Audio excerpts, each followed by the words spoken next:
तत्पुरुषाय विद्महे महादेवाय धीमहि तन्नो रुद्रा प्रचोदयात्.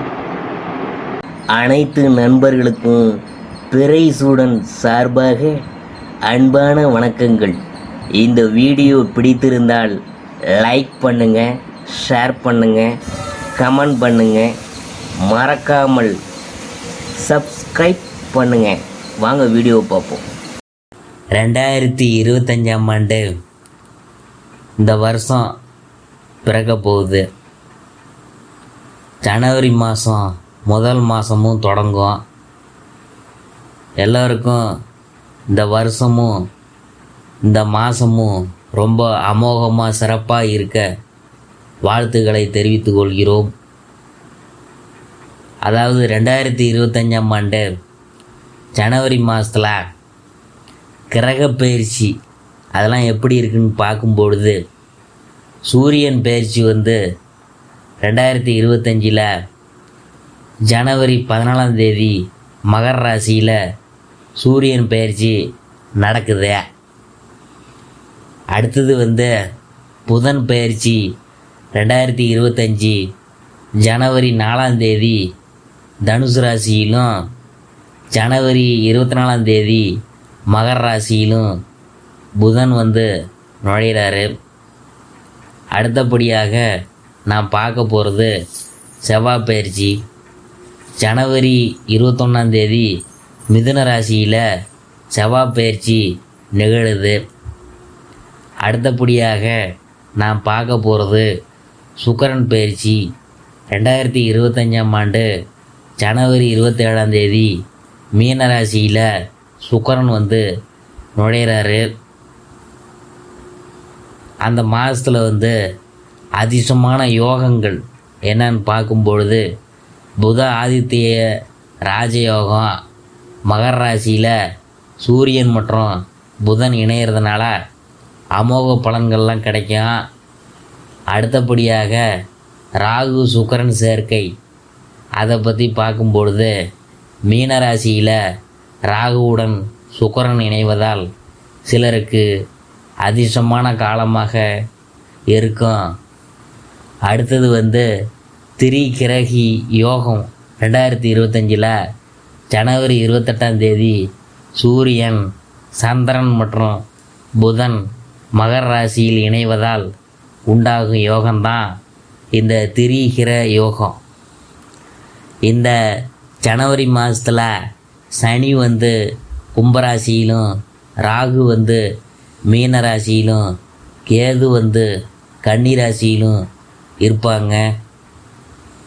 ஜனவரி மாதம் 2025ஆம் ஆண்டு துளாராசியை பற்றி நாம் பார்க்க போகிறோம். சுக்கிரனை ராசிநாதனாக கொண்ட துளாராசி அன்பர்களே, இந்த மாதம் நீங்கள் எடுத்த காரியங்கள் அனைத்தும் வெற்றியுடன் முடியும். சிறிது அளவு முயற்சிகள் கூட பெரிய பலனை தரும். திருமணம் போன்ற சுபகாரியங்கள் சுபமாக நடக்கும். பொருளாதாரம் படிப்படியாக உயரும். உடல் உபாதைகளுக்கு மாற்று சிகிச்சை முறைகளை மேற்கொள்வீங்க. அசையா சொத்துக்களை வாங்கி போடுவீங்க. மழலை செல்வம் கிடைக்கும். மனசுக்கு இனிய தொலைதூர பயணங்களை மேற்கொள்வீங்க. ஆனாலும் புதியவங்கள்ட்ட கூட்டு சேர வேணாம்.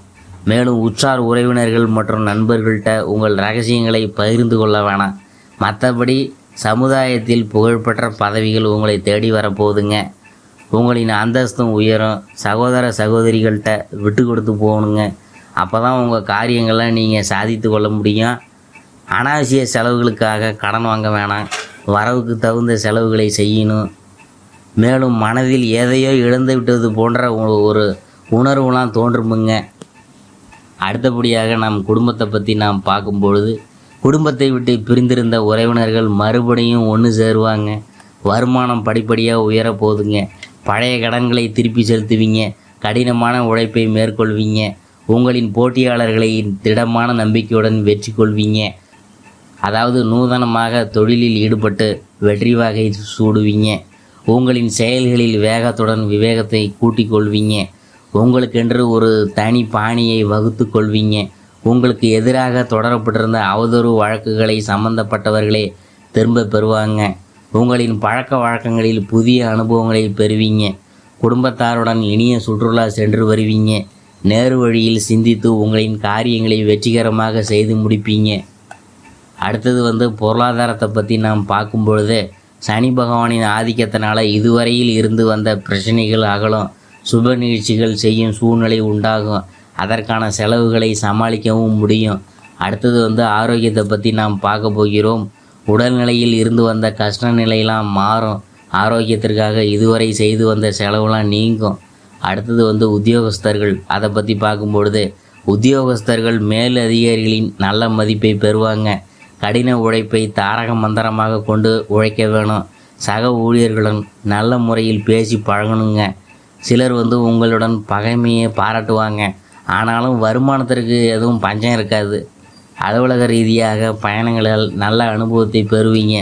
அலுவலகத்தில் உங்கள் செல்வாக்கெல்லாம் உயரப்போகுதுங்க. அடுத்தது வியாபாரியை பற்றி நாம் பார்க்கும் பொழுது, வியாபாரிகளுக்கு வியாபாரத்தில் ஏற்றத்தாழ்வுகள் இருந்தாலும் தேவைகளை பூர்த்தி செய்து கொள்ளும் அளவுக்கு வருமானம்லாம் வருங்க. திட்டமிட்டபடி செய்யும் செயல்களில் வெற்றி காண்பீங்க. பழைய கடன்களை அடைத்த பிறகே புதிய கடன்களை வாங்க முயற்சி செய்யணும். மற்றபடி வாடிக்கையாளர்களின் வருகை நல்ல முறையாகவே இருக்கும். ஆனாலும் புதிய முதலீடோ அல்லது விரிவாக்கமோ இருந்தால் தகுந்த ஆலோசனை செய்யணுங்க. அடுத்தது பெண்மணிகளை பற்றி நாம் பார்க்க போகிறோம். பெண்மணிகளின் மதிப்புக்கும் மரியாதைக்கும் பஞ்சம் இருக்காது. அடுத்தது உங்களின் பிரார்த்தனைகள் வீண் போவாது. பண வரவு அதிகரிக்கும். குழந்தைகள் உதவிகரமாக இருப்பாங்க. சுபகாரியங்கள் நடத்துவதில் ஏற்பட்ட தடைகள்லாம் விலகும். உற்றார் உறவினர்களுடன் ஒற்றுமை தொடரும். அரசு மற்றும் தனியார் துறைகளில் பணிபுரியும் பெண்கள் சிறிது மந்தநிலை காண்பாங்க. அடுத்தது அரசியல்வாதிகளை பற்றி நாம் பார்க்கும்பொழுது, அரசியல்வாதிகள் பொது சேவையில் அனுகூலமான திருப்பங்களை காண்பாங்க. அதனால் கட்சி மேலிடத்தின் பாராட்டுகளை பெறுவீங்க. உங்களின் வேலைகளை சிரமம் இல்லாமல் செய்து முடிப்பீங்க. தொண்டர்களின் ஆதரவும் கட்சி மேலிடத்தின் ஆதரவும் இருக்கிறதுனால உங்களின் எண்ணங்கள் நிறைவேறி புதிய பொறுப்புகள்லாம் பெறுவீங்க. ஆனாலும் மாற்று கட்சியினர் உங்கள் பேச்சில் குறை காண முயல்வாங்க. எனவே அனாவசிய விவகாரங்களில் சிக்கிக்கொள்ளாமல் இருக்கிறது நல்லது. அடுத்தது கலைத்துறையினரை பற்றி நாம் பார்க்கும்பொழுது, கலைத்துறையினர் சுமாரான வாய்ப்புகளை பெறுவாங்க. மற்றபடி உங்களின் பெயரும் புகழும் உயரும். சக கலைஞர்களின் நல்ல மதிப்புக்கு ஆளாகுவீங்க. சக கலைஞர்களின் நல்ல உறவை வளர்த்து கொள்வீங்க. கடன் வாங்கி செலவழிக்கும் நிலை உண்டாகும். தொழில் ரீதியாக உங்களை புறந்தள்ள நட்புடன் பழகியவர்களே முயற்சி செய்வாங்க. கடின உழைப்பை செயல்படுத்தினால் மட்டுமே முன்னேற முடியும். அடுத்தது மாணவ மணிகளை பற்றி நாம் பார்க்கும்பொழுது, மாணவ மணிகளின் படிப்பில் சிறு தடங்கல்கள் ஏற்பட்டாலும் பெற்றோரின் உதவியுடன் நல்லா படித்து தேர்ச்சி பெறுவீங்க. சோம்பேறித்தனத்தை தள்ளி வைத்துவிட்டு ஆசிரியர் நடத்திய பாடங்களை அன்றைய தினமே படித்து மதிப்பெண்களை அள்ளுங்க. உடற்பயிற்சி, யோகா போன்றவற்றை மேற்கொண்டு உடலையும் மனதையும் நல்லா வச்சுக்கணும். மருத்துவம், இன்ஜினியரிங் கல்வி பயிலும் மாணவர்கள் தங்கள் படிப்பில் சிறந்த கவனத்துடன் செயல்பட்டு தேர்ச்சி பெறுவாங்க. இது தொடர்பான கல்வி நிறைவு செஞ்சவங்க உடனடியாக வேலை வாய்ப்பை பெறுவாங்க. நண்பர்களால் உதவி உண்டு. அடுத்தது சித்திரை 3-4 பாதங்கள். இந்த மாதம் எதிர்பார்த்த தகவல்கள்லாம் நல்ல தகவலாக வரும். விருப்பங்கள்லாம் கைகூடும். நண்பர்களின் மத்தியில் மரியாதையும் அந்தஸ்தும் உயரும். மற்றவங்களிடம் பேசும்போது கோபத்தை குறைத்து பேசணுங்க. பணவரத்து இருக்கும். எதிர்பார்த்த காரியங்கள் நடக்க சிறிது கால தாமதமாகலாம். தொழில் வியாபாரத்தில் முன்னேற்றம் காணப்படும். அரசாங்கம் மூலம் நடக்க வேண்டிய காரியங்களில் சாதகமான நிலை காணப்படும். எதிர்பார்த்த பண உதவி கிடைக்கும். உத்தியோகத்தில் இருக்கிறவங்க தன்னம்பிக்கையுடன் செயல்பட்டு வெற்றி பெறுவாங்க. மேல் அதிகாரிகள் ஆதரவு கிடைக்கும். அடுத்தபடியாக நாம் பார்க்க போகிறது சுவாதியை பற்றி தான். இந்த மாதம் குடும்பத்தில் குதூகலமான சூழ்நிலை காணப்படும். கணவன் மனைவிக்கிடையே மகிழ்ச்சி கூடும். உங்கள் சொல்படி பிள்ளைகள் நடந்து கொள்வது மனசுக்கு ரொம்ப இதமளிக்கும். பிரிந்து போனவங்க மீண்டும் உங்களை சேருவாங்க. நிதானமாக பேசுகிறது நல்லது. பணவரத்து திருப்தி தரும். எதிர்பார்த்த தகவல்கள் வரும். அக்கம் பக்கத்தினரிடம் கவனமாக பழகணும். வீண் வாக்குவாதங்களில் ஈடுபடுவதை தவிர்த்தல் நல்லது. நல்ல பெயரும் கீர்த்தியும் சேரும். பொருளாதார வசதிகள் பெருகவும் வாய்ப்பான காலம் இது.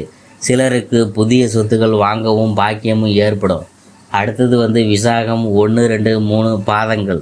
அதை பற்றி தான் நாம் பார்க்கும்பொழுது, இந்த மாதம் புதிய வாய்ப்புகள்லாம் உங்களை தேடி வரும். அவற்றை பயன்படுத்தி வாழ்வில் வெற்றி பெற உழைக்க வேணும். பண வரவு உண்டாகும். எதிர்பார்த்த நல்ல செய்தியெல்லாம் உங்களை தேடி வரும். பதவி உயர்வுலாம் உங்களுக்கு கிடைக்க போகுது. தேவையில்லாத பேச்சுவார்த்தைகளை தவிர்ப்பது நல்லது. பதவி உயர்வால் மக்களுக்கு நன்மை செய்து மனம் மகிழ்வீங்க. பண விஷயங்களை கவனமாக கையாளுறது உங்களுக்கு நல்லது. விற்பனையின் போது கவனமாக இருக்கணும். சக ஊழியர்களுடன் பழகும்போது ரொம்ப கவனமாக எச்சரிக்கையாக இருக்கணும். வேலைகளை எளிமையாக தோன்றும் உங்களுக்கு. விருந்து கேளிக்கை நிகழ்ச்சிகளில் கலந்து கொள்ளும்போது ரொம்ப கவனமாக நிதானமாக செயல்படணும். அதான் உங்களுக்கு நல்லது.